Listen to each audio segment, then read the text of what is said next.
So as you're sitting here, we breathe in and we breathe out. We breathe in and we breathe out. Your heart takes blood in and it pumps it out. Takes blood in and it pumps it out. It works, it rests, it works, it rests. That's what blood pressure measures. We eat and we excrete. We eat and we excrete. We eat and we excrete. For those of us who can walk, left leg, right leg, left leg, right leg, left leg, right leg. We awake, we go to sleep. We awake, we go to sleep. We just simply move naturally between these poles in this continuum. And as we all know, it doesn't work if we only breathed in, only took blood in, only worked, only ate, only stood on our left leg, and we're awake all the time. And nor does the reverse of that work, of course. It doesn't work if we only breathed out, pushed blood out, rested, excreted, stood on our right leg, and we're asleep, right? The magic is we move between these two poles. That's simply how our body works. So not only with your body, but what about your psyche, right? So the Myers-Briggs personality temperament profile is based on the idea that our natural temperament and our mode of going about life is based on 4 different internal continuums, each of which has a pole at the other end.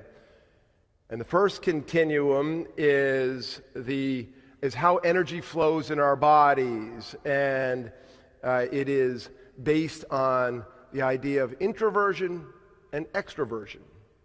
And the second pole, the second continuum and category, is how we take in information, and we move between the poles of intuition and sensation, in other words, using our senses. The third category and continuum is how do we make decisions, and that is based on life between the poles of thinking and feeling. And the fourth is the category and continuum, how do we organize our daily life? And in the Myers-Briggs, it's between judging and perceiving, which I think are terrible names, but it's really between the part of us that makes lists and likes schedules, and the other side, which is it wants to be spontaneous and keep the options open, right?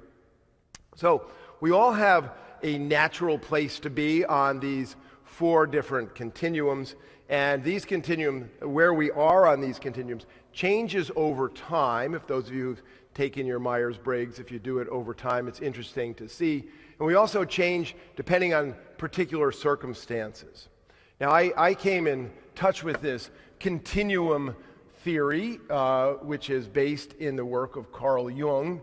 I was sitting in my office at the advertising agency a long time ago, and we all had glass doors, and I was hunched over my desk, and Peter Gear, the president and CEO of the agency, walked by in his French cuffs and his perfect French mustache, and stepped back and gave me one of these and led me down to his palatial corner office.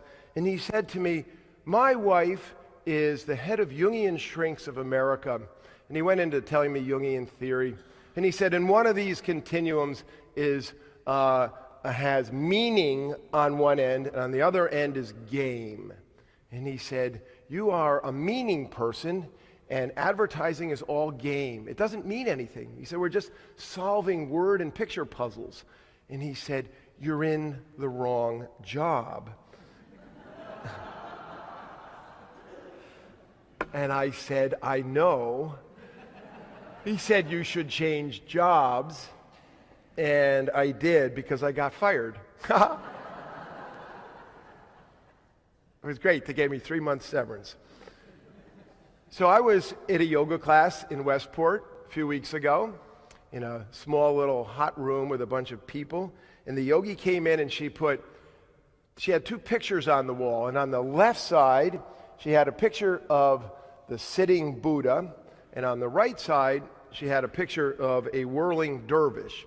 Those of you who may not know what a whirling dervish is, The whirling dervishes grew out of Sufi Muslims, grew out of Rumi the poet, and they have a whirling dervish as a form of devotion where one hand is to the heavens and one hand is to the earth, and it's a beautiful thing to watch. And there's a spinning, and they may do as many as 2,000 revolutions at a time during this period of devotion. And the yogi said, we live between the poles of the Buddha, the sitting Buddha, and the whirling dervish. Now, if I were running the class, and this was a class of Christian yoga, I would have had the pictures on the wall to be, instead of the Buddha, we would have had Mary of Bethany, and instead of the whirling dervish, we would have had Martha of Bethany.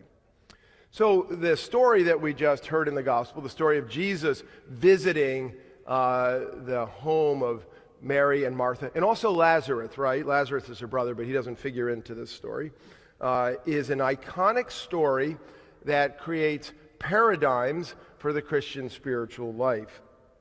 Now, Martha, who, as it says, has to do all the work and is worried and distracted by many tasks, has come to symbolize what in spiritual theology is known as the active life.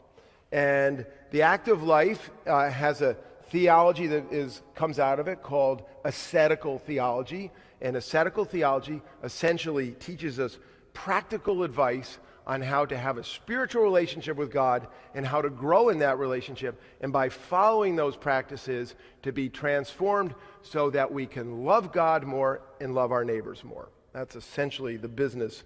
And this is the spirituality of the home, the spirituality of the marketplace, and the spirituality of the soup kitchen. This is the spirituality of daily life, of getting up and doing the dishes and making beds and going to work. And it's the spirituality of working out in the world to try to attend to the great dramas and traumas of the oppressed and dispossessed, right?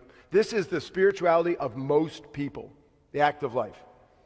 On the other side, we have Mary, who was at the Lord's feet and listened to what he was saying. And Mary came to symbolize the contemplative life, right? And that's the realm of mystical theology. And in the realm of the contemplative life, one's spirituality is more about receiving than it is about doing. It's more about letting go than adding things on in devotion.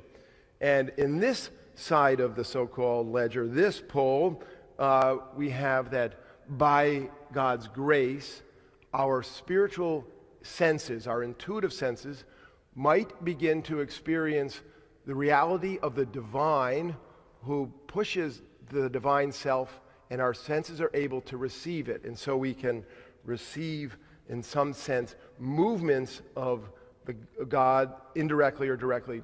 And these things, these experiences can be overwhelmingly transformative when one comes in touch with the reality of God and the reality that God is, the living flame of unconditional love. So that's what happens over here. And we picture this as happening on the mountaintop or in a monastery or in the desert. You all with me so far? So, in the history of Christianity, the Mary and Martha paradigms started to become understood as distinct callings. And in the Roman Catholic tradition, in the contemplative side of things, monks and cloistered nuns was held up as the ideal. Perhaps this was based where Jesus says Mary chose the greater part, right? And the active life in that tradition for people who had ministries or normal people like you and me, lay people in the world, that became a lesser thing. Now, the Protestant reformers hotly rejected the practice of monastic vocations and the contemplative life as the Christian ideal, and instead saying that all socially useful lives were spiritual vocations, right? The return of the normal person in some sense.